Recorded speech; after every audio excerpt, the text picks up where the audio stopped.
And we're back on another exciting episode of Starfleet Boy, where we have a casual and informal conversation about Star Trek. Today we're focused on Star Trek Discovery, Season 3, Episode 3, People of Earth. But we went on early on purpose because there's so much excitement about this episode, and there's a ton of folks talking in the comments. So, hello, gentlemen. How are you? I'm Already well. asked you this off camera. Good, good, Put your toes to chat. If you guys are wondering where Trek on the Tube is, he's going to be delayed. Possibly, he might be on time. He might be delayed, but it's probably a good thing because he and I are having a dispute about the CGI, and I will have time now to make my point about the CGI, so that when he comes on and talks about how crap it was, I'll already have made my point, and the audience will agree with me, and we'll all jump on top of him and be like, "You're wrong. It's great." No, I'm just kidding. We don't do that. We're not going to jump on top of him. We do have a couple of comments though, so I just want to say hello to Yosef. Hello, Yosef. Listen to too many negative panels. Maybe I will find somebody who could actually enjoy the episode with its flaws over here. So I enjoyed it, so you'll definitely hear a lot of enjoyment. I think Dom did too, but PJ did not enjoy it, so we'll definitely hear another perspective. I'll try to be positive. I'll try. I don't think. I mean, you could. I think PJ, you're always fair, right? So if you try to be fair, I'm sure. No, I'm very negative.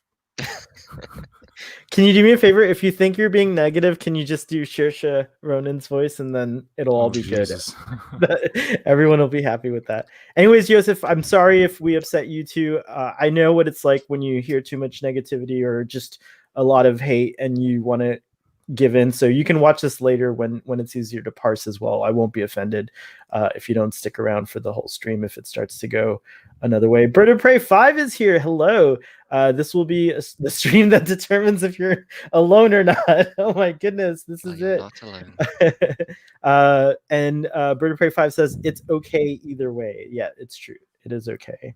And then Conti's here. Yay, Conti. Hello. We got a bunch of laughs, and let's see. Oh, and Shishan Girl's here. Hello. Hi, Shishan Girl. All right. I think I sounded off for everyone who's here. So if you're watching, by the way, please press or smash the like button because it'll confound the algorithm. And we lost an audience member. I think it was Joseph already leaving. He's like, I'm done. Goodbye.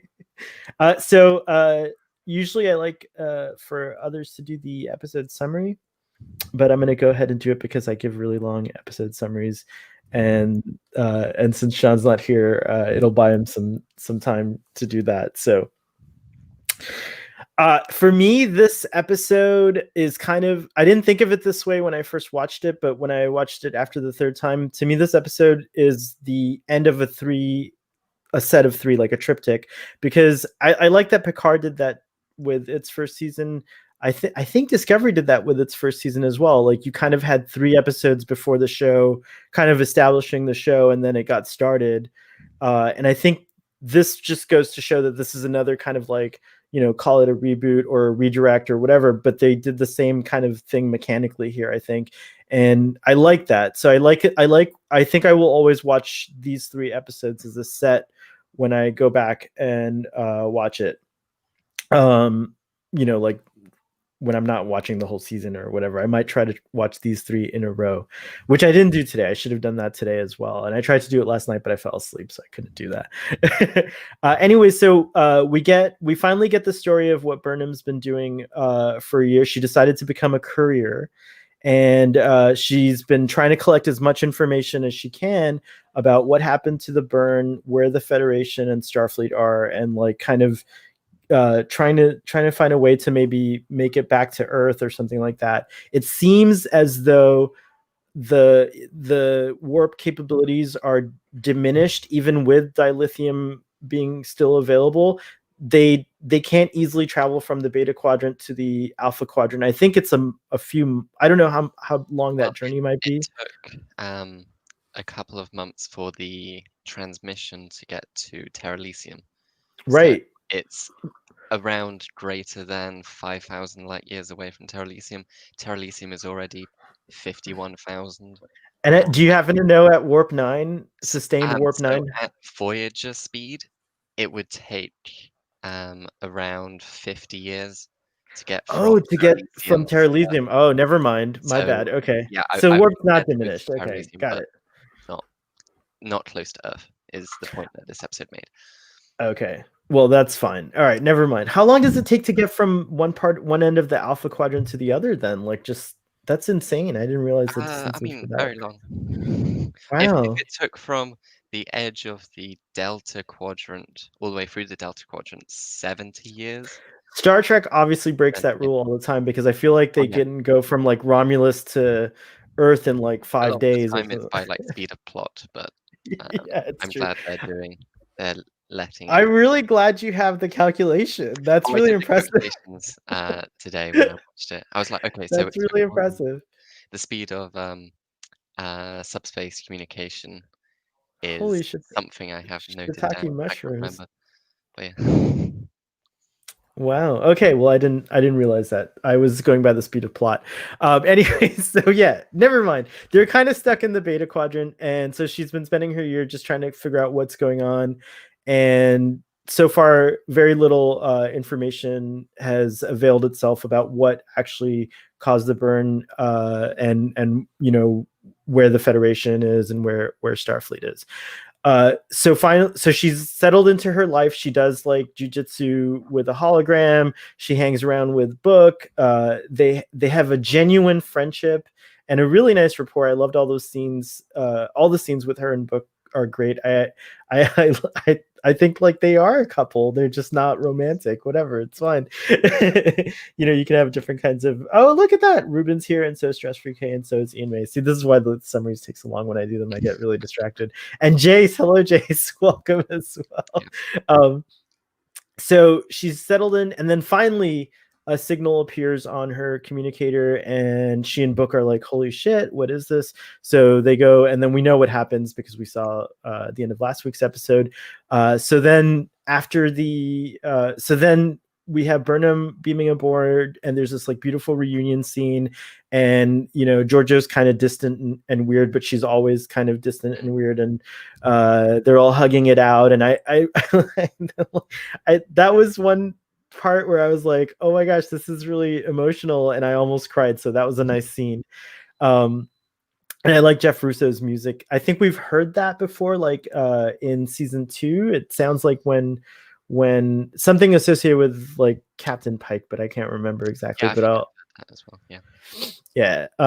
Anyways, so Burnham is settling back in the ship. She's getting like the download from Saru about what they've been up to, and she's kind of like talking to him. And then this like random person just says, "Hello, welcome back, Commander Burnham," and it creates this whole like weird frozen moment for her where she is kind of realizing, oh, this is so weird for me. I've gotten used to everything. I said goodbye to these people in my heart because I thought like maybe they were lost or I would never see them again. So anyway, she downloads the crew on the bridge about what she's understood about the burn and the dilithium crisis. And Stamets is even like, that's impossible. Like, so I like that he said that because that's like a common question that a lot of people are asking right now. Like, how is that possible? So I really like that question from Stamets. And then of course Georgiou, who Sean says should be thrown in the brig, get her off the bridge and throw her in the brig, snaps back and says something funny, like says the man who flies through the mushroom network or whatever it is. Anyway, so we get that, and then finally the question of the captaincy is answered when Burnham, Saru asked Burnham if they could step away to talk about something, and Burnham knows exactly what he wants to talk about, and she's like, no, you take, she does it like on display in front of everyone and says, you take the captaincy because you deserve it. It's also just the proper chain of command. You were the acting captain. Like, she's very respectful, and it's a nice scene actually. Saru's like, I thought it was like really well done, and he does that nice little speech about the Discovery's namesake and what they're here for, and I love that, because the Enterprise always has its mission, and now Discovery has its kind of like mission. And so anyhow, they go on to, there's more exposition about like what's been going on, and Saru is kind of perturbed by the like the differences he's noticing in Burnham, and so she's like, yeah, actually I am good old Burnham, but I am different, which that's a relatable feeling. I've felt that way when I've gone away for a long period of time and come back home, so I can kind of relate to that. Like if you go to boarding school and come back, like you're probably a different person. But not that a year was like boarding school for Burnham. Anyways, I digress. We get so finally we get we get the realization that like, oh, now we have this spore drive, we can actually jump to Earth and see what's going on, because there was a signal that Burnham found from Admiral Tall, who's basically, it's a 12-year-old message, and it basically says like, find me, I'm the Federation and Starfleet. So they go, hey, Fathery, I don't know if you have any insight on the whole synthahol thing, but that's probably going to come up later. So we'd love to hear your thoughts about that. Hey, Eric, welcome to the stream. That's cool. I think this is Eric's first time saying hi in the chat. I'm not sure. But and Stress Free K's here as well. I think I already said hi to her. All right, or him. So they jump to Earth. Book is like, oh, whoa, you didn't tell me about that. I like that every time someone new experiences the spore drive, there's always like a reaction. They jump to the Sol system, actually, because I'm pretty sure you can't warp. You're not supposed to warp within a solar system unless it's like an emergency or it's the future. But when they get to Earth, they notice that it's got a weird looking defense system or whatever, and that activates, and then all of a sudden they're approached by these really, I thought, cool looking ships. I don't know what you guys thought about them, and cornered, and then basically told that you're not welcome here, even though they identified themselves as a Starfleet vessel. The United Earth Defense Force was like, so that's not something we recognize here, and piss off. And so Saru makes the point, I forget what he says, but he makes the point that like they mean no harm, and they just wanted to come home and to Earth. And so the captain's like, well, we're going to do an inspection. So Captain Doya, I think, was her name. And so the entire ship simultaneously is boarded by the United Earth Defense inspectors, and they start doing all their inspecting and not interacting, just inspecting. And it's a really cool scene. I liked this is what troubled me when I first watched it. I was just like, no, no, like, where's Starfleet? Where's the Federation? Why isn't it here? And so but upon watching it again, and with a little bit of a different, calmer, once I got over those emotions, like, I really liked this scene. Actually, I thought it was really well done. I like Captain Doya a lot.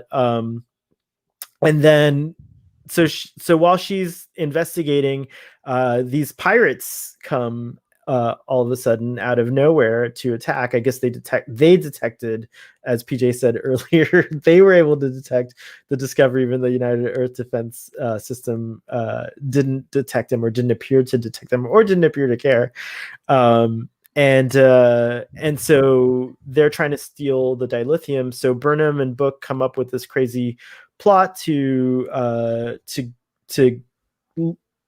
capture the captain of the opposing force, the Raiders. And so they actually book it out of the Discovery, and then they go with all the dilithium that I forgot to mention was stored on the on Book ship, on the Nautilus. Thank you, because it can cloak. And so they go and basically trick this captain. They capture him. They bring him aboard the Discovery, and they force the Captain Doya and this guy, I forget what his name was, but Wen, thank you, Captain Doya and Wen to hash out their differences.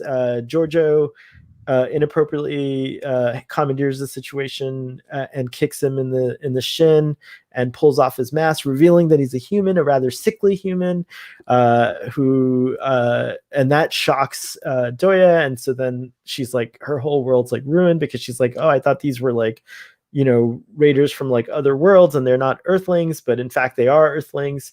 And by the way, you could probably be an Earthling and be of Romulan descent if you've been on Earth, like if your family have been on Earth for like, several generations. So Earthlings is more appropriate, I think, than human.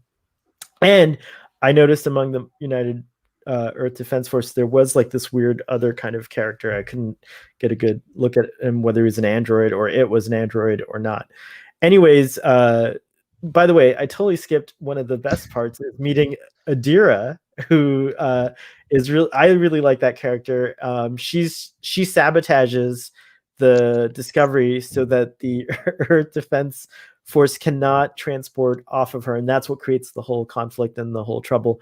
Anyways, I also skipped the battle, which I guess we'll talk about in detail. But there's a battle. There's a space battle. We got a space battle. Our second space battle of Star Trek Discovery season 3. So we'll probably have to talk about it. Anyways, they hash out their differences for the time being, and it looks even though the people of Earth are dicks. Captain Doya does genuinely look like empathetic towards the situation once she finds out what's happened. This colony on Titan that was supposed to be a research colony that went off on its own 100 years ago has fallen on hard times, and when they sent a ship back to Earth for help, the Earth Defense people actually destroyed that ship without figuring out what was going on or anything like that. Yeah. Anyway, sorry, go ahead. Well, good. I guess we'll talk about that part. And then anyway, she feels sorry for them and empathetic, and so they are going to probably come to an arrangement to send engineers, and in exchange for their research that they've been doing, even though those poor people, I hope they all don't look as sickly as Captain Wen did, because that would be really sad. And that's all wrapped up nicely. Adira asks to stay on board the Discovery and reveals that they are Admiral Tall, who we were trying to get information about, and we find out that Admiral Tall is a symbiont, and which is residing inside a human at the time being. So just like Riker held a symbiont at one point, so does Adira, right? And then, anyways, and then we also get a little bit of exposition about what's happened to the Federation, and Captain Doya reveals that at some point after the burn, Earth had to start defending itself, and it was no longer safe to be associated with as the headquarters of the Federation or the homeworld of the Federation. So I don't know if they let the Federation go or if the Federation left or what happened, but clearly Earth is not a member of the Federation anymore. They don't know where the Federation has the seat or the center of the Federation is now. They haven't been in touch with the Federation, and also they don't know what's happened to Starfleet. So Saru and the gang on Discovery now have their mission, and so they're going to go off and find the Federation. So it's all about finding out what's become of the Federation, where it truly is. I think it's on Vulcan, maybe, but I don't know. Just a guess. I doubt it. But anyways, where it's on Cardassia Prime. Where is the Federation? It's in the Gamma Quadrant. Anyways, so they have to go search for the Federation, and I know from the previews of next week's episode that I think we're going to make a pit stop on the Trill homeworld. So that's where we're heading next. Did I do a good job with the summary? Was it good? You did a good. It was very thorough. It was, right? It was long. Can you tell I watched it 3 times? It's very fresh. You skipped over and missed. Yes, it's true. No. All right, let's discuss it. So go for it, PJ. We're all ears. Oh God. Well, I don't like Burnham in this episode. A lot of it just seems very off. I don't know. Just the first 2 episodes seemed like they were on the right track, and I was getting a good feeling. And this one, like, a lot of things don't make any sense. For one thing, I don't understand the burn now. I think they've already messed that up, because are you supposed are you supposed to believe that the burn happened while all ships were at warp, or just No, I any mean, ship with dilithium in it? I would say it was any ship with like they said in the episode, any ship with an active warp core, and it was the dilithium not being able to maintain the matter antimatter mix that blew up. So when Saru explains to the United Earth Defense Force captain that we didn't blow up because we weren't at warp, so that doesn't make sense. Does that make any sense? I don't There was I understand can that. understand that, but since the warp core is still used for power on the ship, all of Saru's lies this episode they didn't hold up to any scrutiny. There was no Yeah. way for them to be like, oh, we've been drifting for a while, we weren't at warp. It was just him throwing suspicion off him, but I think it added Yeah. suspicion because when any yeah. ship with an active warp core would have blown up. Also, I think that like in that moment also there's like an exchange, like when he says that, like Burnham kind of looks scared, like, oh crap, he didn't say the right thing, they might be onto us. I think it's not entirely presented that way perhaps, but my belief is that Captain Doyle was like, all right, that doesn't make sense, but let me keep investigating because that's her job, like, you know what I mean, like, so it wouldn't have mattered. At the end of the day, it doesn't really matter why they're around. The fact is that they're there. So it's like, it's kind of a stupid question. It's like, why didn't you get destroyed in the burn? And it Because would we probably didn't. add to the suspicion of Captain Odoya, because the reason why, she's not being nice and shooting people who come into the system is because the raiders are disguising themselves. And she's like, oh, you could just be a raider. You're telling us to drop the shields so they can Oh yeah, attack that's right. us and take our dilithium. So Saru saying these lies just made Nadoya think more, oh, you must be raiders. We're going to beam onto your ship and do an investigation. He's such a bad liar. Yeah. Yeah, and when we saw the ships blow up in the intro, in the little flashback, was that a real representation of what happened, or just some like poetic Unclear. bullshit? Yeah, I think it was poetic. Unclear. I think it was poetic. I don't know why a bunch of ships would be gathered like that. I think it was just something like when Burnham's explaining the story, maybe that's what she sees in her. I do think it was poetic. I think that's how she envisions it. Why is it that the United Earth Defense Force can tell that the ship is old or from a different time period based on the metal between She says it's just like a 300-year period or something, she says. Because they say in the previous episode that the metal they've been using hasn't been used for a long time on the hull. Yeah, but why can't they date the ship and say, no, actually you're not that old, you know what I mean? You're right about that. Why can't they detect warp signatures or the lack thereof now? I don't understand the lack of technology. I think that they show in some parts of the show. I think a temporal scan is not part of standard operating procedure when you're encountering a ship. So I think that further investigation would have. Well, if you have a suspicious old ass ship that seems to be from another time, you might want to take that scan. I don't know. But there's other reasons, like they there's did other say reasons in this episode that they intentionally spore jumped out of the system to then not have their warp. Yeah, they end up around Saturn somewhere, right? Yeah, I think that's where we start at. And that's not I guess there are no long range sensors, or because I don't know how far these Starfleet sensors in the 25th century say could scan that. But the United Earth Defense Force doesn't have knowledge of everything that's going on in their solar system through sensors. So when they spore jump in, I expected there to be a big thing about like, oh my God, they're gonna see that they spore jumped and like they're gonna be after that technology, and that's what I thought Blue DeBarrio's character was there for, and I kind of caught on to what she was doing. I liked her part, but yeah. But that's what Wen detected. Wen detected that spore jump and was the reason why he came to investigate. Because he was but he wasn't he under the impression that they just warped in, and he's like, oh, well, you have warp capabilities, so. No, I think he said there wasn't a warp trail and you just appeared. Okay. And that's why he was, he was there and he was like, you've got some sort of new technology. I'm going to take it to help my research colony.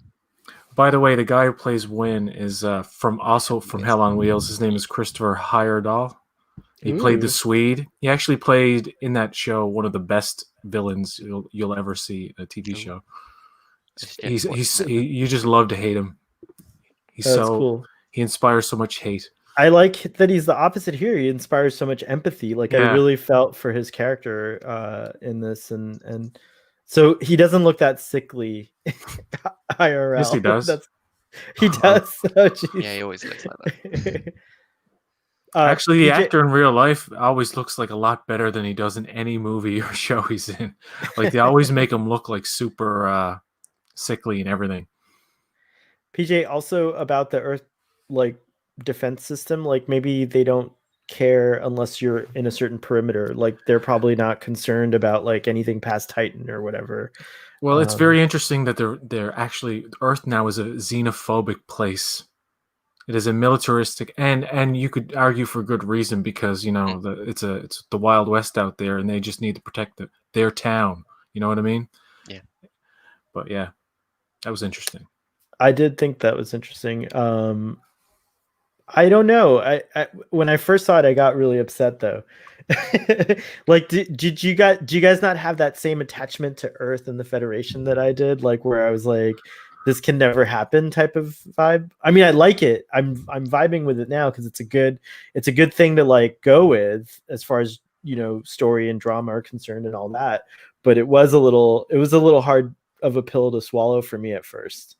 I think by the end of the season, Earth should be back in the Federation. Like that's the whole arc that Earth has to have. Is by the end they need to be a part of the Federation again. Captain, I forget her name.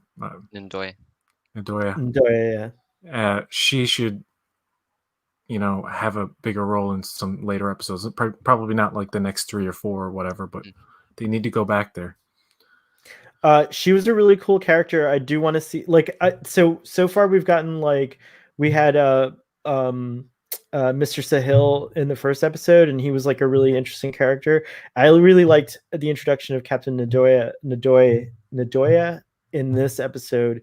And I like her character, and I really want to see her again because of the same reason I want to see Mr. Sahil again is because I really think that she represents this like they said this on the writers is it Bowie? She goes by Bowie, I think.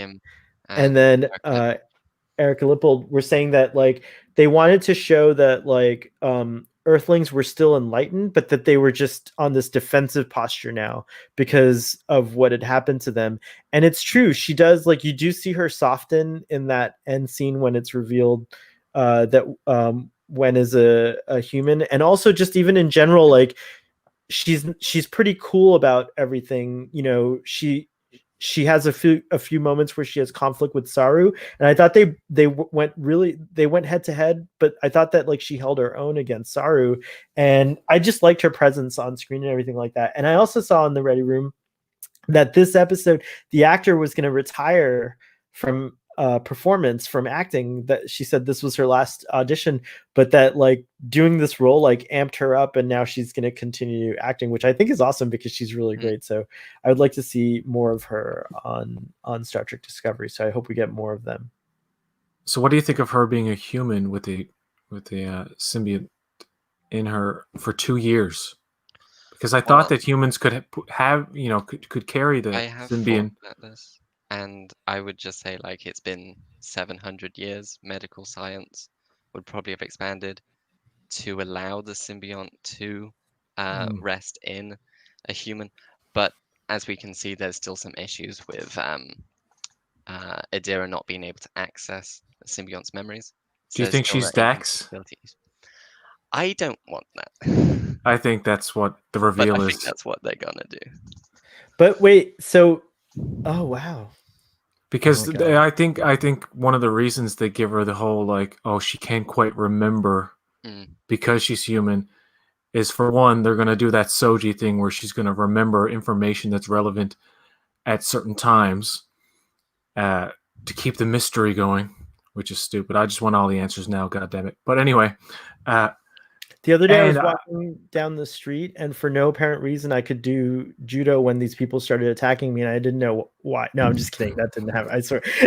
But one thing I will say I really liked about the symbionts is that Saru and Burnham have no idea that Trills have symbionts, and that works. And one Yeah. thing which would be interesting if they do go the Dax route, which I don't want them to, but if they do, John Jackson Miller's latest Trek book, Die Standing, has Emily Dax interacting with Mira Giorgio. So that would be an interesting thing to tie in, because I always like continuity between the books and the shows. We get a little of that, but not too much.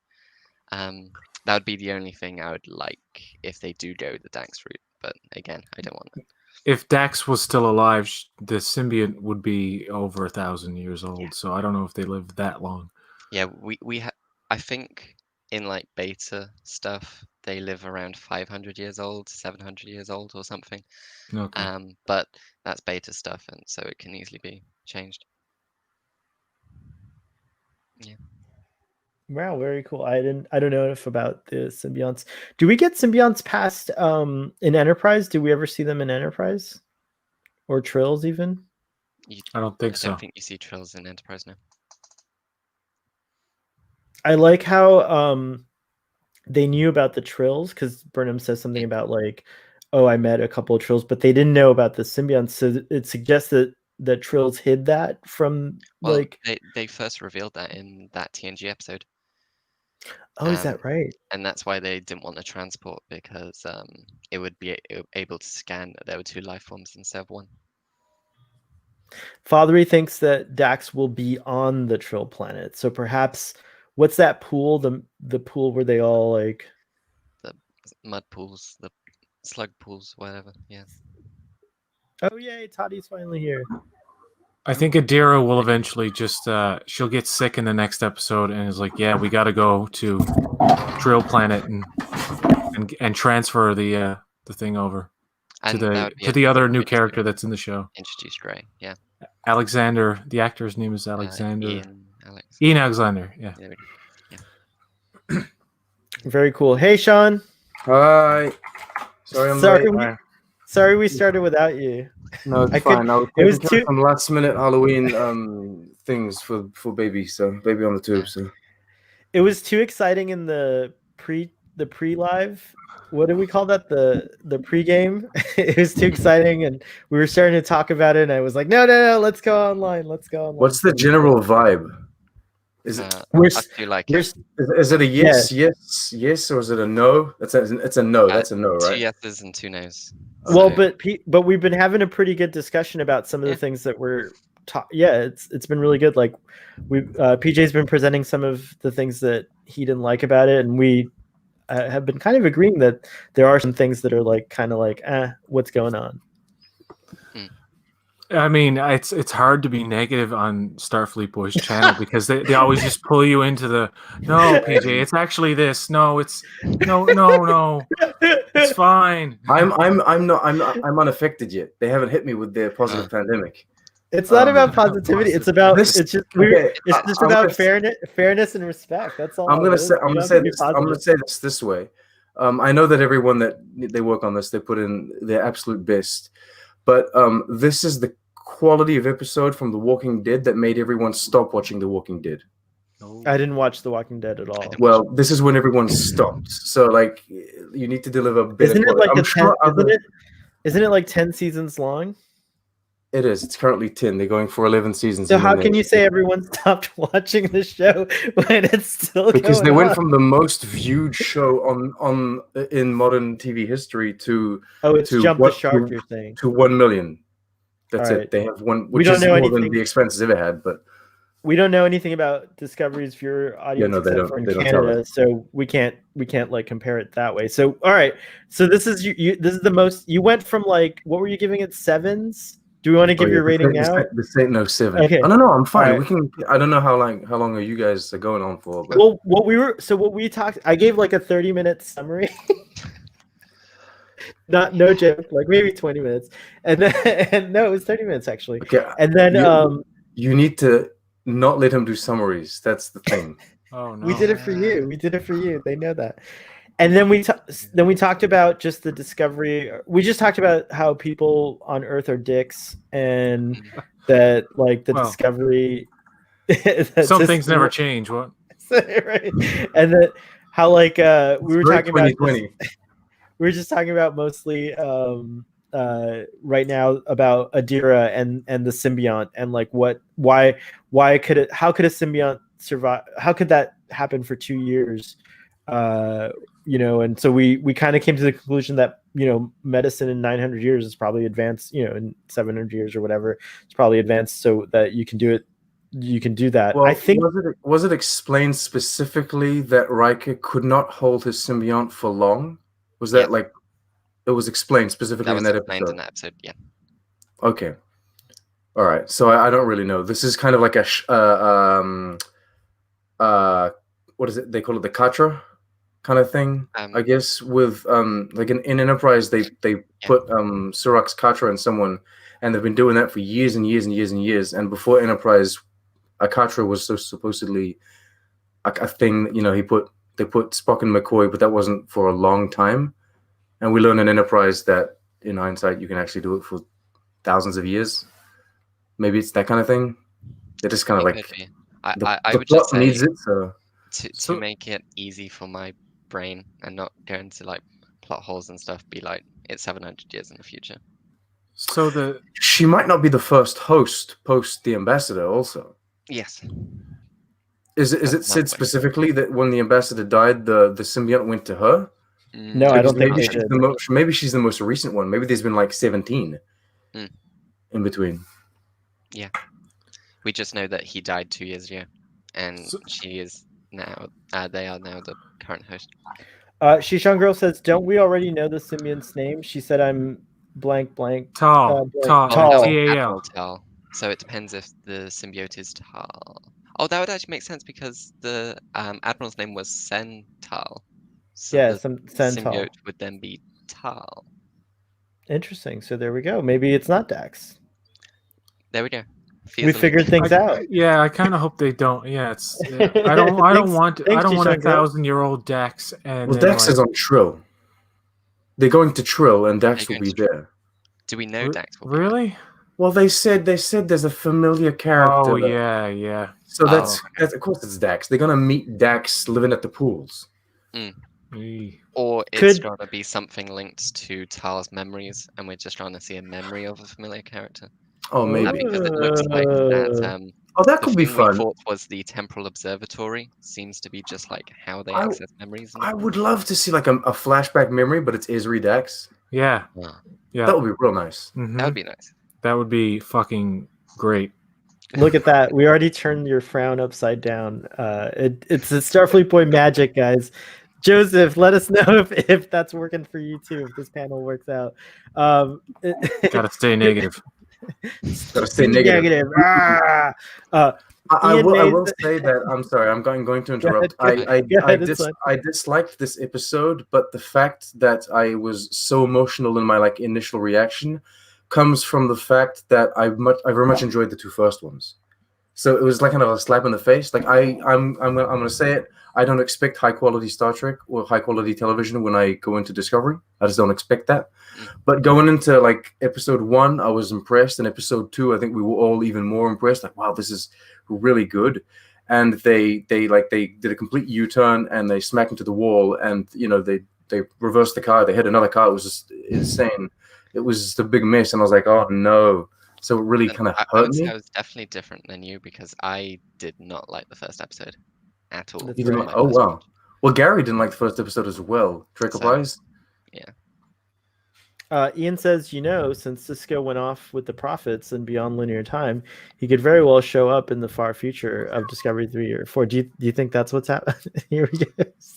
Soren's here. Soren, you should read this next comment, Soren. Time is the fire in which we burn.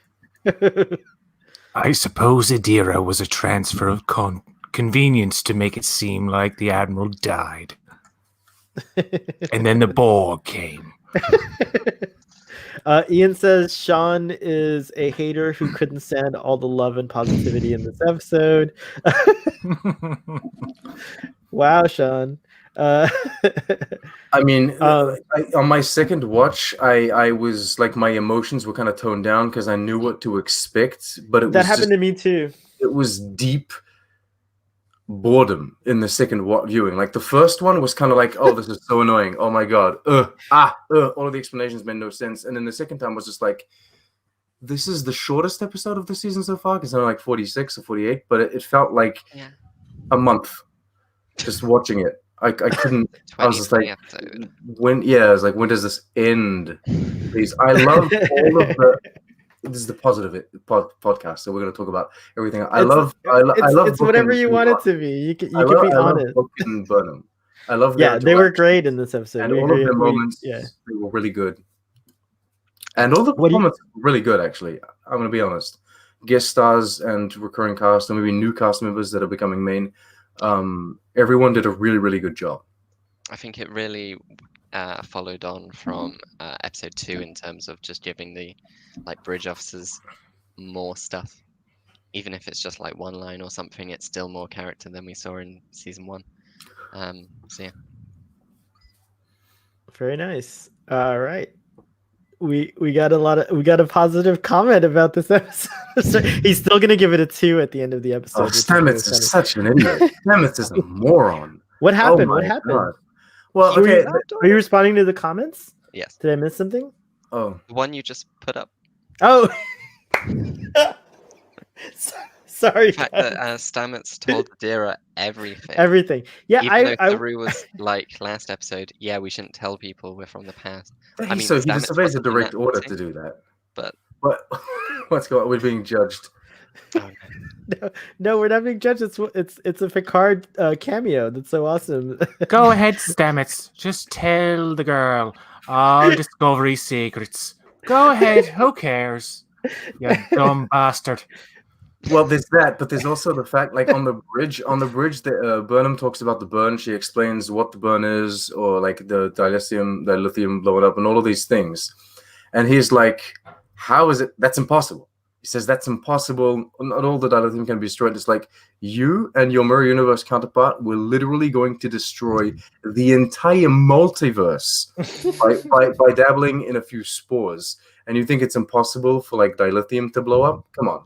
But Lazarus and anti-Lazarus were going to destroy all reality, and we don't talk about the alternative factor. I mean, nice. I mean, that's really good. It's a good thing Stamets ain't chief engineer. That's all I'm saying. I wanted to point out that you said basically lock her up, put Giorgio in the brig, get her off the bridge. But when I watched it the third time, and I didn't vibe on this the first 2 times, so I think it is interesting that you kind of have to watch these episodes a few times to really, because they're so dense with like stuff in them. But I liked when Saru's kind of like, he's captain, but we have to remember he's still kind of like a young captain and kind of like an inexperienced captain.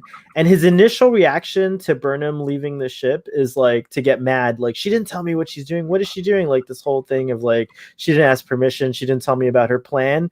And in that moment, and you might cringe at her presentation because she's Mirror Giorgio, but she kind of puts Saru in the right headspace when she's like, when she tells him like, listen, you're focused on the wrong thing. Like you're the immovable object. Like that's the point. Like and that kind of like triggers him to like let go of that ego of his and like, what was all behind all that. And then he sits down and he actually like blocks the, future photon torpedo blast, which knocks your shields out in one blast. It's, it's like, goodbye. Yeah, why couldn't Burnham just tell Saru the plan so it worked out to perfection as opposed to relying on just chance? I don't think she could. Saru was going to do the right thing, and that Giorgio was going to steer him in the right direction. And all this. Well, I don't think What does Burnham do a whole? The Nautilus go. And Well, why is Saru so submissive and like not assertive as a captain? I mean, Well, Burnham goes behind his back, and they're supposed to establish trust between the two characters, and she betrays him yet again. I mean, Saru's the kind of guy that leaves Emperor Giorgio in his ready room when he's doing meetings and conferences for like no apparent reason. She has nothing to do with anything with this vessel apart from the fact that she's kind of somewhat related or like. Well, she's there to do the thing that the nice people can't do. Like when she takes off the guy's helmet, I was like, that's the part I liked in that episode with Giorgio. Because it's like, yes, finally, just get to the point. I know he's a human underneath that helmet. Wow, do you want counterpoints? You're like 15 points. Go, Starfleet boy, counterpoint that. No, I mean, I'm just kidding. I was saying attention.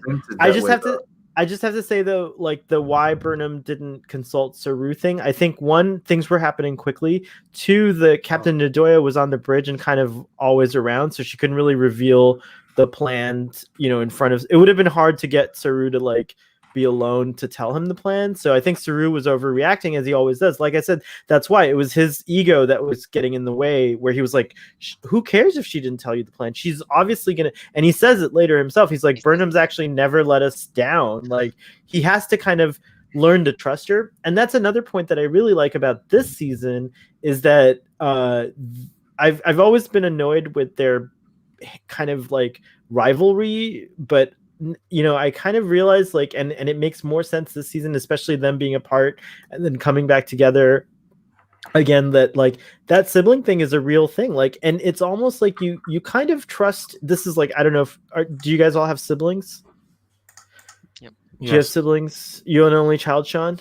I have a stepbrother and a stepsister, but they count as brother and sister. I just don't see them. It's not the general rule for relationships, but a lot of sibling relationships depend on your sibling kind of not trusting you to kind of put you in your place when you're out of. Siblings have that power that maybe friends don't have, or like and certainly, and so I feel like that's kind of like what Saru and Burnham do for each other. He even says like our trust has to be assumed, and it kind of has to be if they're going to have that relationship, right? Because they're so close that they almost are always challenging each other. It's very interesting, and that's from the beginning. Like that's how they were on the Shenzhou, so it's never kind of like changed, but I've gotten really used to it, and I think there was a clever use of it in this episode, so I liked all that. So that's my explanation for Burnham. At the end of the episode, Saru was like, I need to trust you from now on. So she gets the pass because they have a brother-sister relationship. It doesn't count for shit that she's a commander and he's a captain, and she just direct order put the entire ship in danger. They're like, none of that matters at all. She doesn't actually she's actually saving this ship. So it's what happens is the Saru get a pass. She's more dangerous feeling the way he does. See, like if Spock had done that, and Kirk would have praised him for it, and actually Kirk would have like gotten past the ego and understood it when he does that. What's that? Episode trial when he does that. No, but this, like, I don't know. I guess it's case by case. But in this case, in this case, she was saving the ship. She was like she was saving that. Like she and Book go and kidnap this guy, bring them together so they have to settle their differences, because she figures out that the whole thing, the whole plan is sound.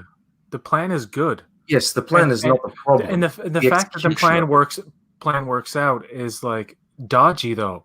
If she could somehow have communicated this to Saru and even the other captain that's on the ship, and explain the situation, like, this is our plan, we can get this guy, and explain that to the United Earth captain, maybe she would have been like, oh well, if you can convince him to lower his shields, beam him over, blah blah blah. But the whole thing is suspense, and we can't really know the plan, and it's Rogue Burnham all over again. And I like Burnham, but I don't like she's back, and all of a sudden now it's like, go behind. I know she saves the day, and that's the point. The end justifies the means, I suppose. But I just think it's just her and Saru. She should have been able to trust him enough to somehow communicate to him what was going on, so that he could do the exact thing that he ended up doing anyway, that he wouldn't have done if Giorgio hadn't spoken up. So like, having it's dodgy. A conference scene, or like a meeting between all of the characters. You have like the Earth Defense Force characters. Could you? And let Well, instead of the whole plot was She's she on runs the off bridge. Sarah. They're there the whole time. Just Yeah, tell then, her like, the But plan. the But then but you're the running the attack risk kinda of her comes in. Takes a rejecting the plan, rewrite, and then for hell. yeah. The episode takes a complete rewrite, granted, but it could have been done way better, and they still could have done that plan, but it would have been done in a more Starfleet way, especially for a show that's kind of like, we're going to bring back the Federation and the Starfleet values and ideals. You could have really done that in that way. And again, Well, if they really need I'll to just have say- Georgia in the scene, they can, and she would have been useful in that helmet, taken off moment. But before that, they would have established the plan, they would have explained what they're doing, and she wouldn't have been proven right again that Burnham is doing the good thing by going rogue and disobeying direct orders from her captain, which she designated captain, by the way. At this point, though, it is consistent with what all of those characters have been doing. But I do agree that they should have grown. They should grow a little more than they have, should. perhaps. The They should. writing on the show should grow.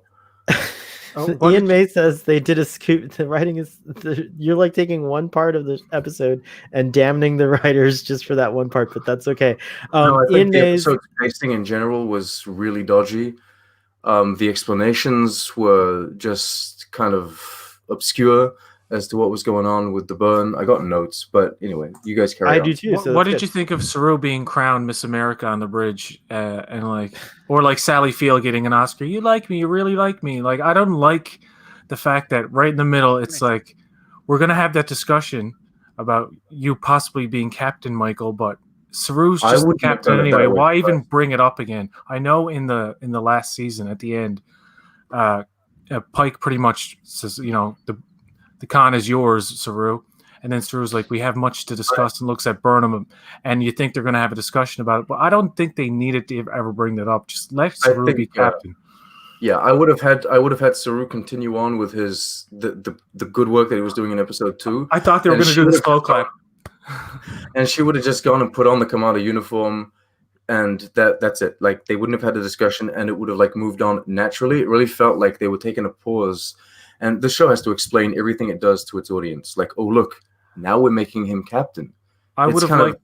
it's a very condescending show in a strange way. The way they do the music as well, when they're talking to the trill, it's like, this is Oh, that the bouncy music when Oh, that was one of the things I loved. Stamets is talking Yeah, to. I That's love so the funny. music. Like, I actually love Oh. that I highlighted that scene. Funny enough, as being delightful. It's a Like, cute. It's a cute funny how scene right up how much until we he disagree. performance is fantastic. Yeah, but the music also. I love that. I kind of like that playful cue that like Yeah. it kind of described what it kind of like gives you what Adira's personality is like in a It's nutshell. explaining to you what you're Like, supposed to understand. You We know that's don't what? what you're supposed, but you're supposed to kind of do that with No, music. you're It's, supposed to I realize you compliment didn't like the show show. and the performance. It's I for me, think it really it complements and all explains. the Yeah, scenes motifs do episode. that. Like the reference Peter and the Wolf. Like it explains to you literally that the wolf, what the feelings are. Music explains as well as compliments. I think you're just angry. I can understand where you're coming from with that, but I disagree. You know what would have Jeff been Russo awesome? does an amazing job on Fargo, and when you listen to Fargo, like the score, the musical tracks that he chooses, everything is fantastic on Fargo. And I would never guess that it's the same person doing these things. I like the musical cue, but you know what would have been funnier is that if the playful music all of a sudden changed to really dark, dreary music when he starts revealing all the secrets, like, oh wait, what is he doing? Oh, da-da. But it's like that scene works right up until he starts like spilling the beans about the spore drive. And this is like the most valuable piece of technology in the galaxy at this point. And it's like, is he really thinking? How does he trust her so fast? I think and he I think doesn't. he He can doesn't think like, oh, you might be a spy. I mean, we've dealt with people before who have not been who they appear to be. So, like, wouldn't he I be a little think- more cautious? I don't know. That's I why he think talked to her in the Stamets- first place, because she's not who she appears to be.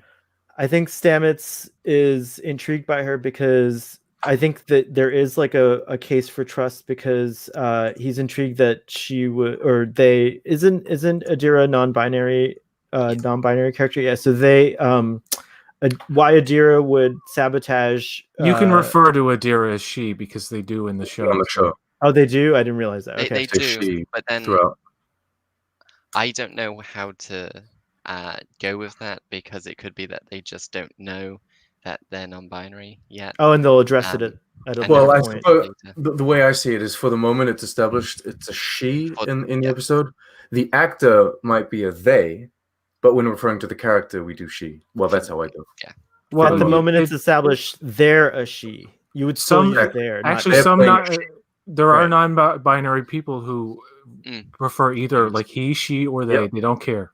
Yeah. And some people are like that, and some people prefer just the they, or yeah, I exactly. mean, We'll find out. maybe But, would have made I don't think it's any big deal that they Correct. refer to her as she in the episode. Okay. Well, Adira sabotages her own people to kind of do some more investigating. So Stamets, I think, there is a case for trust because he's like, well, obviously this person has their own agenda, and so I'm curious about this agenda. And within those like first interactions, maybe Stamets, for whatever reason, just like Picard engenders Anisha's trust, just by being Picard, maybe just being Adira engenders trust to, which has happened. Like, I mean, it feels like that's happened to me in real life.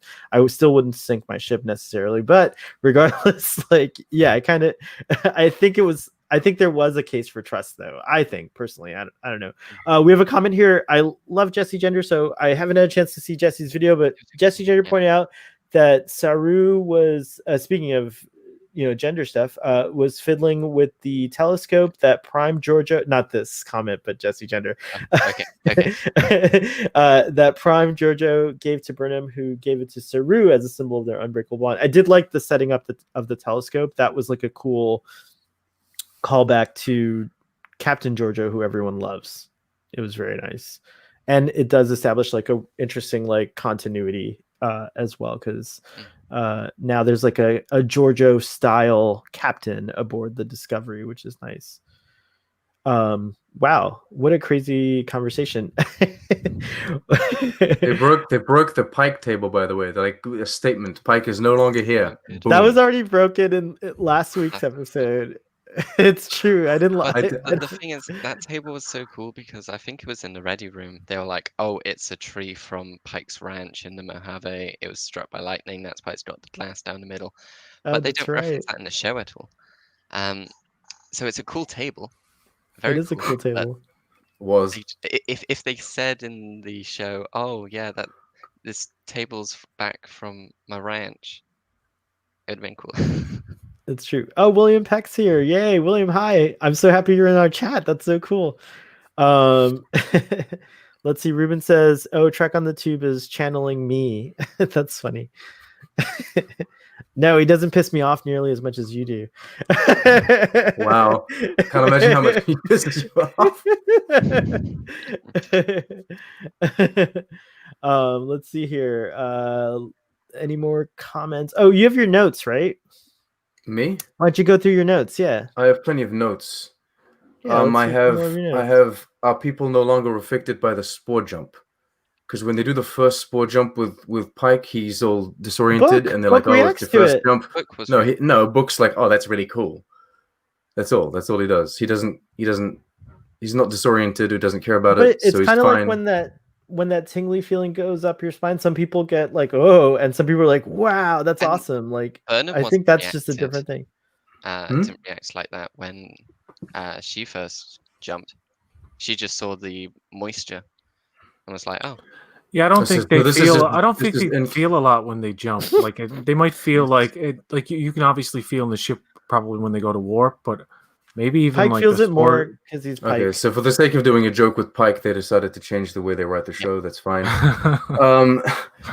I say if all that it takes to survive the burn is not being at warp, why did it completely screw up the entire galaxy? And We why talked is it about even, that. why is it even a question to bring up? Like, oh, your ship isn't destroyed.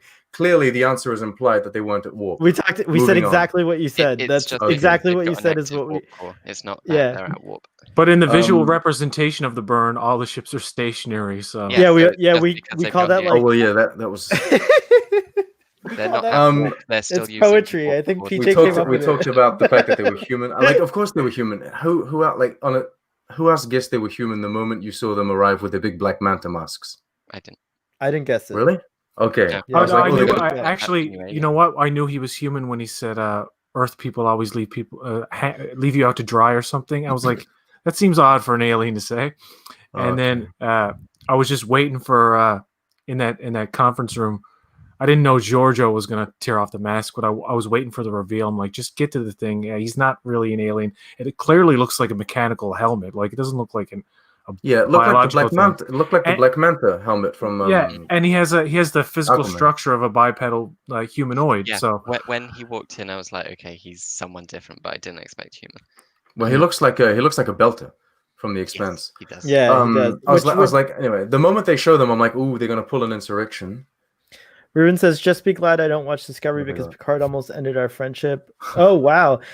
Ruben, for my part, it never would have ended. I would never end my friendship with you over Star Trek. I have one of my notes is they absolutely need to put Book in like a Starfleet uniform because they're like, oh, it'll be suspicious. Like no one's allowed to be off duty or just in their casual attire for the day. Like everyone has to absolutely be on duty in uniform. It's like he could have just been a guy.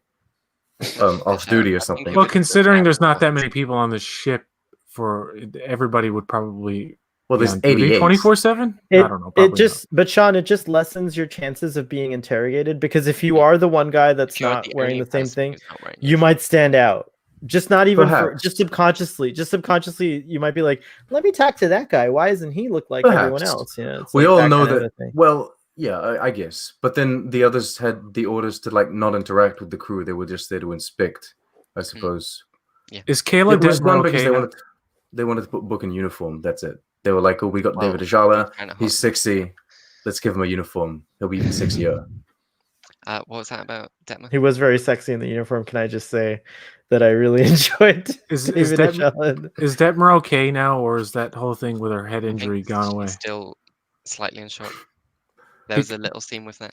But... By the way, Washington and her have this thing where she hesitates to follow an order because she thinks like the ship is going to get destroyed.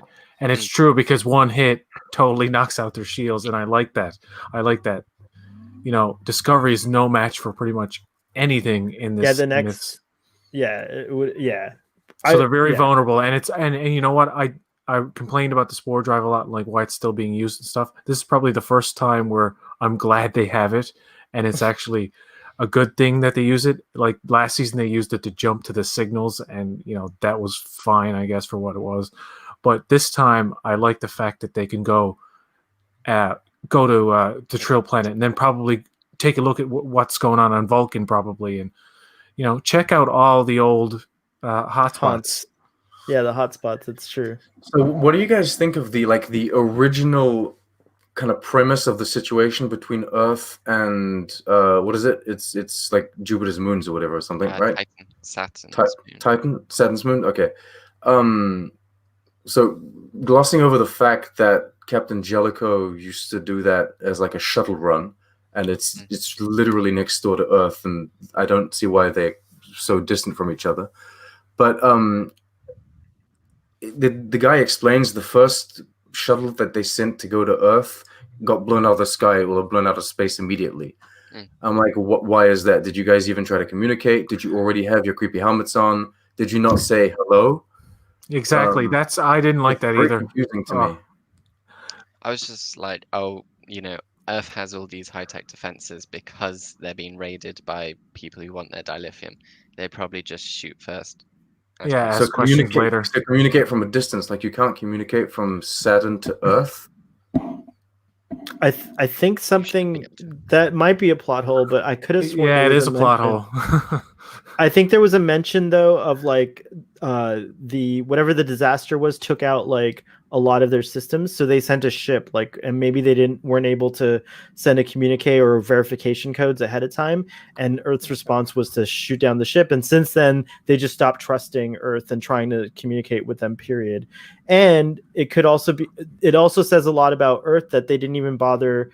She even kind of is kind of startled that he claims to be from Titan. He's like, I thought you guys were all fine. So she's not aware that there was this disaster on Titan, and Earth seems to not check in with Titan at all. She assumes humans are living on, she thinks humans are living on Titan. All I can say is they haven't really established anything, but it could just be a similar vibe to Mars and Earth, like in The Expanse, where they're two separate governments. No, but also they're two separate governments, and because of that misunderstanding, they never contact each other. I don't know. I'm not sure. It is something. It is something worth. It is a question worth. Whoever was I don't know the answer. Whoever was the president of the United Earth Defense Force, or like the general or whatever, must have been like one of these guys who was like, "We'll build a wall. We'll keep them all out. We'll have Vulcan pay for it." Yeah. But we'll build a shield. No, but he was We'll have Titan pay for it. Whoever was in charge was probably the type of guy who was like, shoot first and don't even ask questions. Just shoot first. Whoever comes at us. Maybe it was a time of like great turmoil and whatnot. But yeah, it is a huge question of like, why wasn't there any kind of communication? Why didn't the Earth detect that it was a ship from Titan? Like, oh look, it's a ship from Titan. They probably need our help. No, it's just like, fuck them. But goodbye. You know, I don't that Earth signature that ship. Well, I don't mean to, but then again, if that didn't happen, you wouldn't have a story, would you? But yeah, with I don't thinking take away Discovery was disguised as Raiders, they'd probably think that you know, Raiders set up a base on Titan. It seems they're very paranoid. Paranoid is a good word. Enjoyment, by the way. These are things that, like, when I was watching, it was what frustrated me, and there were some episodes that I absolutely love that people don't like. This isn't just a one-way thing, but. Father says the Raiders hailed the disco. They clearly can communicate. I remember though in that scene that Captain Nadoya says, like, why would we answer their? She's like, don't answer their hail. And Saru's like, that's often a great way of establishing a dialogue or, you know, diffusing a situation. And she's like, no, we know our enemy. Like that was she had a hard line about it. Like they don't answer hails. They just shoot you. It's like they don't want to talk to you or anything like that. How long ago they sent the ship as well. Titan did, because if, you know, the Federation hasn't been around for 100 years on Earth, if this accident happens like 50 years ago or whatever, and they sent a ship, it's been 100 years. I believe. But it depends when the Titan couldn't be self-sufficient anymore. I think what hurts me the most with Discovery as a show is like what we're doing right here, right? We're having an interesting discussion. We're all fans, but the problem is we're focusing on things like, how does this make sense? How does that work? What about that? Whereas when we come out of like an episode of The Next Generation and we discuss it, we're discussing, or like the original series, we're discussing themes and topics and, like, you know what I mean? Like the discussions, they're not about like the small. I don't know if in the writing and if this worked or if this doesn't. Sometimes, you know, we'll have fun about like the Six Ghost, whatever, lol. But I don't know. I think there's a different. I think the only difference is that I can say that in the moment when TNG was airing, and Ruben might be able to back me up if he remembers this, we had this lunch bunch. It kind of was like this, 4 people or 5 people gathering at lunchtime. Yeah, and we would talk about new episodes of Star Trek, and there was a lot of like, no, that doesn't make sense, or this writing is crap, or you know, the same exact discussions that we're having now actually happened for me, at least in real life, when TNG was airing. I think the fact that TNG's been like analyzed to bits and seen over and over changes the way we approach it. We've already moved past all these things. People have already figured out all the plot holes. People have already figured out, you know, and so now when we talk about TNG, it's a different conversation because we've already moved past. I think the fun of Star Trek is to like actually patch these little holes that might not make sense, and that's like kind of like a part of watching Star Trek. So for me, at least, this is just as fun, you know, questioning Discovery and pulling it up to scrutiny as it was to do it for TNG. Just saying, putting that out there, not saying that your perspective's wrong, but that's what I felt. Well, I'd say I had the same thing with Voyager when me and friends would be watching that, and we're like, this episode doesn't make sense. Why did they turn into lizards? No, and just episodes and stuff like that. So yeah, I've had similar experiences. Okay, fair enough. Well, this is my first Star Trek technically watching as it comes out because I was way too young for all the rest. And Enterprise, my mother was like, we're not watching that. That's not Star Trek. So we didn't watch it. Oh, well, there you go. Oh my gosh, look who's in the chat. The doctor said he agrees. Wow. And he agreed with me. That's like, wow. So that's interesting. So my sentiment now coming in as like all of you people have already discussed The Next Generation and all of that beforehand. No, I come in and I just have the interesting bits to talk about, like the social commentary and like the grander themes. Whereas with Discovery, well, in this episode, there's not much of that at all to talk about. It's more like, what is this episode about? Well, I'm glad we're past the minutia actually, and we're. Sorry, go. Sorry, Dom, I interrupted you. Can you say that again? Repairing the bridges that were previously burned, and I would get very Enterprise vibes from that. So when Saru got Wen and Nadoye to talk, it very much gave me Archer getting the Andorians and the Tellarites to sit down and talk. Oh wow! Okay. Yeah. I also think that as far as, yes, it is nice that we've gotten past the minutia. Now we are talking about the grander themes, because for me personally, and I feel like this is a sentiment that is this like nationalist kind of sentiment that's like kind of proliferating in the world of like, we don't need to be united with like this, like what Captain Nadoya says, like when she says like, the Federation, like they're shocked that the Federation left, and she's like, why? We don't need, I actually wrote down the quote because it was like so impactful. She's like, why should we care? We don't need, why should we be, Sarah says like, don't you, like something about like, why would the Federation's gone? Isn't that's like a big deal? And she's like, why should we care? We can take care of ourselves. And this is a sentiment that's like proliferating around the world with nationalism, like a lot, like, whereas once, like, I don't know if this is like just me with my yesteryear colored glasses, but at one point when I was growing up, I was very hopeful that we would have a more united Earth. Like I thought that like more unions like the European Union would occur, and like, there would be like these great kind of like, the United Nations, so to speak, those countries would come together and create like a larger system, a larger government, a larger like, like mission or whatever. And it's not happening. It's the opposite. Like countries are like not, countries don't want anything to do with other countries and things like that. And so I felt that was a very, like, that was what was, to me, was that was at the heart of this episode, at least for me, was the commentary on like that. Like, so we should not be afraid. We should be explorers. We should be curious about, wow, my voice cracked. I don't know why, but we should be curious and want to like help others and like be a part of a bigger group and not we should afraid. Be talking to people instead of just casting them as the villain. Yeah. You talked about Enterprise vibes. I didn't get the Andorian Tellarite thing. The vibe that I got with Enterprise was like Earth felt very Terra Prime. I was like, ooh, we went full circle. They went straight back to like xenophobic. We don't need anyone else's help. Yeah. So that's the Enterprise vibe that I got. That as well. Don't worry, Michael will come together and save the day. She'll bring all the people together in the galaxy, and they'll all sing Kumbaya at the end. They'll make it save us.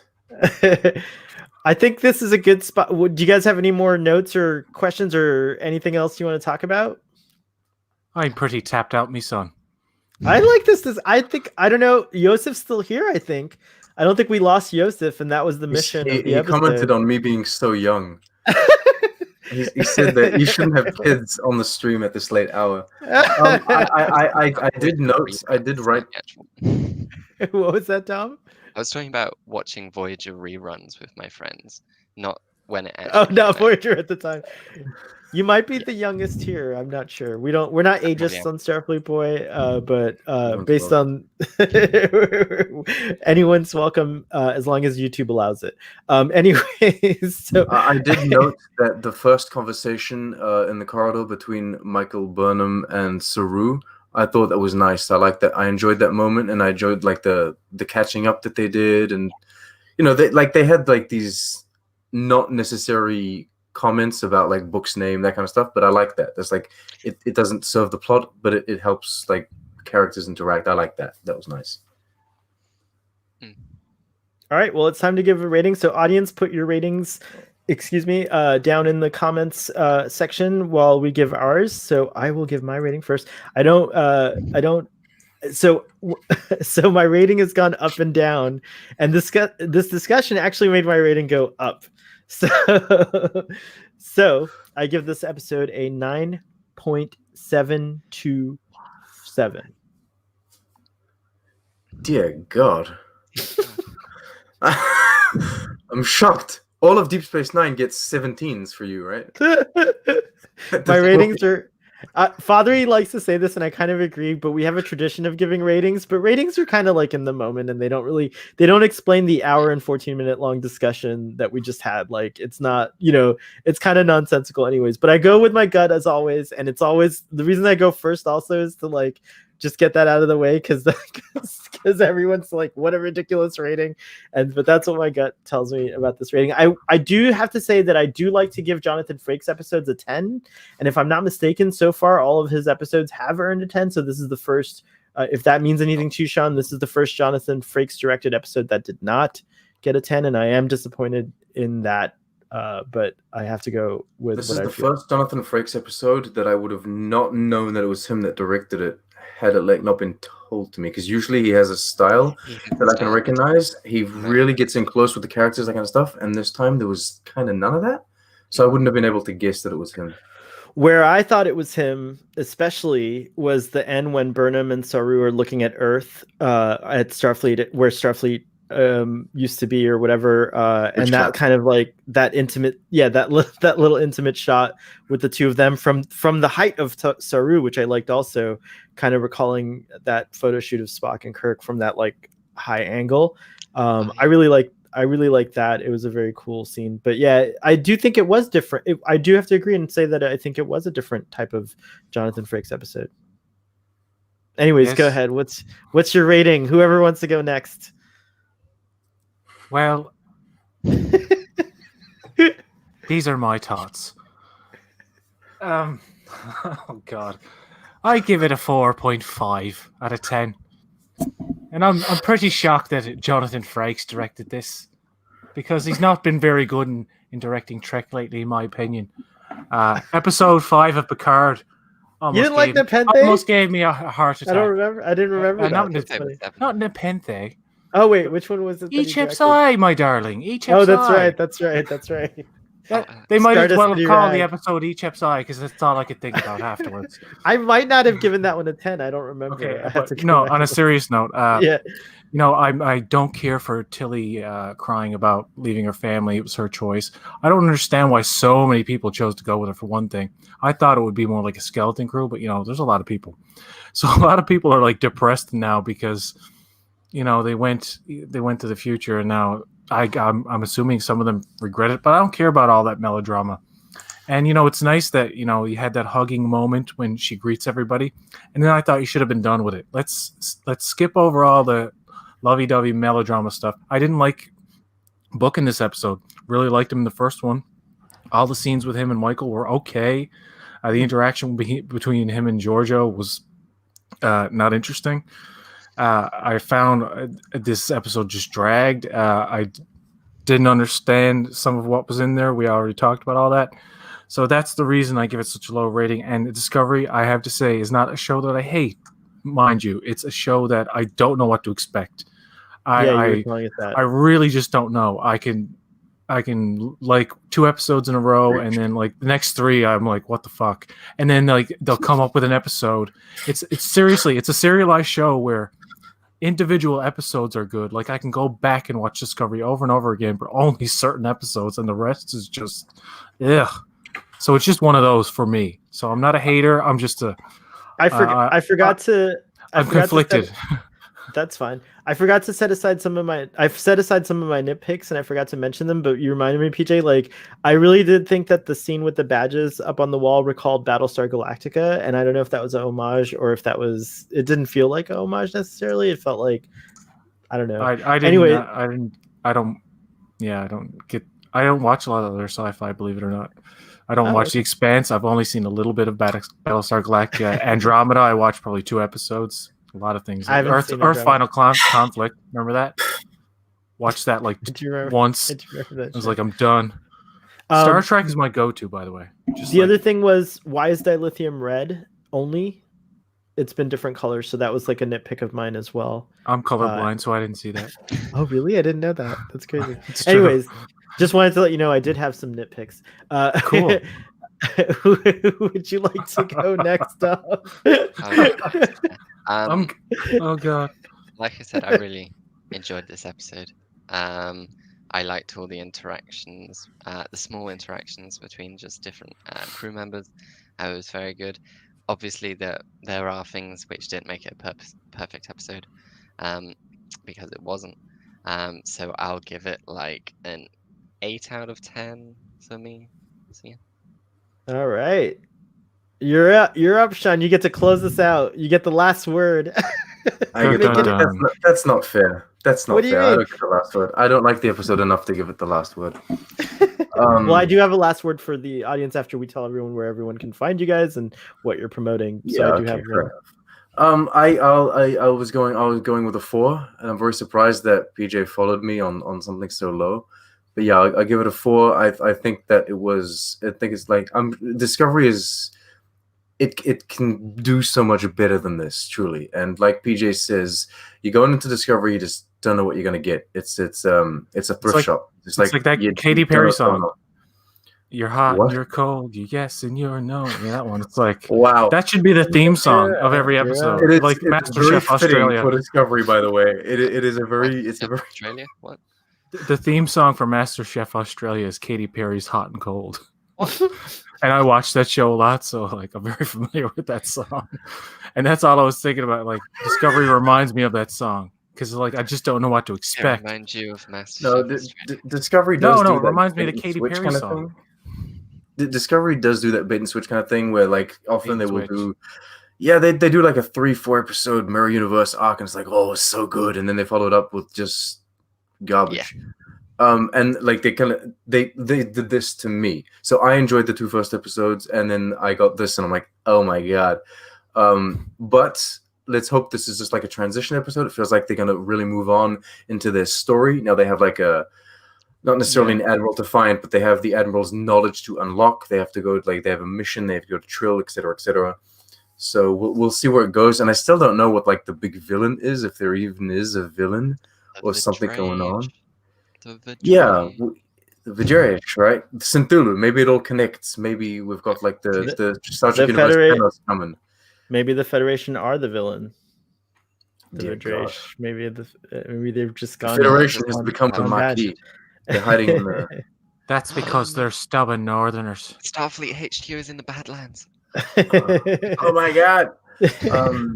So you're sorry, we didn't mean to interrupt you. Go on. No, that's it. I just like the problem is I didn't find the overall story of the episode compelling, and then so I start getting like I start focusing on details, and all of these details kind of like, oh my god, this is annoying, and so just generally speaking, I came out of it not enjoying. When we revisit these episodes in 25 years, maybe you'll have I a would be different very opinion. intrigued. To see how we all feel about it. It might be cool. Funny thing is, I started rewatching a couple of my season 1 reviews, and believe it or not, I found myself very kind to the episode. Like I watched Civis Pacem Parabellum, that review with Saru running in the woods, and I was like, didn't I hate that one? Was I like? I think everyone. That was in our I think discussion. everyone did. That is the worst episode of Star Trek Discovery. Yeah, and I rewatched my review, and I was like, I'm being very diplomatic with Saru running in the woods. It wasn't very good, and anyway. So yeah, Sounds like a fun. I hate that episode. Fun novel, Saru running in the woods. The audience have their ratings in.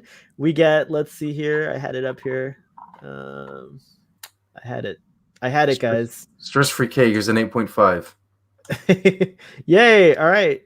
Oh wait, what was your rating? I missed it. I gave it a 4. Oh, you Yeah. gave it a 4. Ooh. That's why I missed it. I was like, oh. 7, 6. Just ignored it. I You know, just- I was like, Frakes directed a good few episodes of that. He directed New Eden, which was great, but you know you can't win them all. I mean, like he can from only my work, point of view, like, anyway. Like he can only direct as good as like the story that he's given. Also, like you complain about, Icheb's Eye. Dude was given Icheb's Eye to direct. How are you gonna do it? To give it was credit, well directed. It was well directed as a gory horror scene. It was actually very effective and very realistic. The subject feeling. matter is not one that necessarily pleases you. Yeah, that's a good point. we got a 7 from You're Alexander offended because you're Santu. colorblind. So all of the eye gore that's We got a 6. We got a 6 from Yosef. We got a sigh from Humber. We got a 7. that out A of 7. from William. We got another 7 from Shishan Girl. So sentiments are, a little lower than the previous episodes, I think, overall. An 8.5 from Stress Free K. Yay, she's up here with me. Or they're up. God, Stress Free K. I never remember what you are. I'm sorry. I apologize. Anyways, the beauty shot at the end was Frakes. And let's see a few more comments and then we'll say good. Oh, tell everyone where you can find everyone. And you just released a video today, Sean. I did? No, it was yesterday. What are you talking about? Oh, yesterday. Okay. My days were blurry. My days Yeah, all no, blurred in. I released my season 1, like my Lower Decks season 1 general review because I had it. So I was like, there we go. Look at you. Can you do this in Rafi's voice? Can anyone do look at you giving ratings? On in a side your note, the five-year average is a 6.5 for the 4 of us, which ends up being just kind of lower than the first 2. So I so not suppose bad. you're satisfied with that, right? I am satisfied. I think that's what's great about these panels. It's nice. And these ratings and everything. All right. So everyone go to Two different kinds of extremists. Did you get Father's 4 out of 7? He did? Oh, I didn't see that. Okay. Ooh, another 4. Wow. He's obsessed with the number 47. That's why he's doing.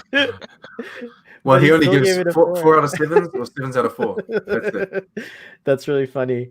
Guys, you can find Dom at Dom D Paris on Twitter. You can also see him on Trek Central. I'm really enjoying those discussions, by the way. So that was fun last Sunday, and I look forward to the next We're one. hoping to get some good guests on. In the near Very future. cool. Very cool. Excellent. You can find PJ. There we go. PJ up here at Boat Wreck and also at PJ's Media Reviews. So check that out. Yeah, but I just gotta say, I don't know about review and discovery just yet on my channel. I need to get a feel for it first. And I want to have a group discussion eventually. But hopefully we can get some people on my other channel to discuss The Mandalorian, which is debuting in less than 12 hours or something. Right. Less than Yes. 7 hours. It's an insane time in the universe. Oh my god, I can't even. Not to bring up the franchise that should not be named, but who cares? My Mando mornings. Mandalorian is great. My Mando mornings are gonna. Yes, I have Mando mornings, and I'm really excited about those. And you can find Trek on the Tube, Sean over here, on Trek on the Tube. Go check him out. Go check out his videos. Also, go subscribe to his channel if you're not already subscribed. We're trying to get him up to 20,000 subscribers. I love how you don't do like small steps. You're like, he's at 8,000, we need him at 20. Yes, Ooh. we're trying to get that's the way you do it. your money for nothing. And in a couple days, free. on the 1st of the month, I will be releasing my next Trek chat, and I had Damien, aka the Irish Trekkie, and Chris, aka the Trek Collector. So it was just the best of times having them the on. Trek Collector. Oh, I like him. They inspired me to be on the YouTubes, so it was great having them on. I love the Irish Trekkie people. They got like a little trio on their channel now where it's they got Linda with them. They're great peeps. Yeah. Hopefully I can get on Trek chat eventually. Linda's pretty cool. I love her. The tree. I just want to take a moment to talk about the tree. CG tree. The CG tree, and as Sean points out, it's the impossible tree. So that's what I'm going to start referring to it as, the impossible tree. I do want to say that, like, even though it's not a holographic tree, my headcanon is that their tree got destroyed somehow, and then like years later, someone was like, "Oh, I missed that tree," and planted a new tree, and that's why it's missing from the other time periods, because they didn't plant the new tree until Picard era. Who's going to keep that consistency anyway? I mean, come on. Like, no, I know, but Sean did a tweet about it where he was very upset. He was very cross. No, he was very cross about the tree. Before this episode came out, just a couple days ago, I forget who it was, but someone posted those 4 pics of what is it called? Starfleet Academy, right? Starfleet HQ in the Academy. So I was like, "Oh, this is fun. It's nice." And I took a lot. Like I really looked at 3 of them, because one of them is from a different angle. But I looked at 3 of those pictures with great interest. I was like, "Oh, this is great." And then once the episode focused so much on the tree, I was like, "There's no tree. So I was very confused. I was like, there ain't no tree in this. So then I went back and looked at the pictures. There is a tree retroactively. Boothby took There care of is. it. I love that. Aw.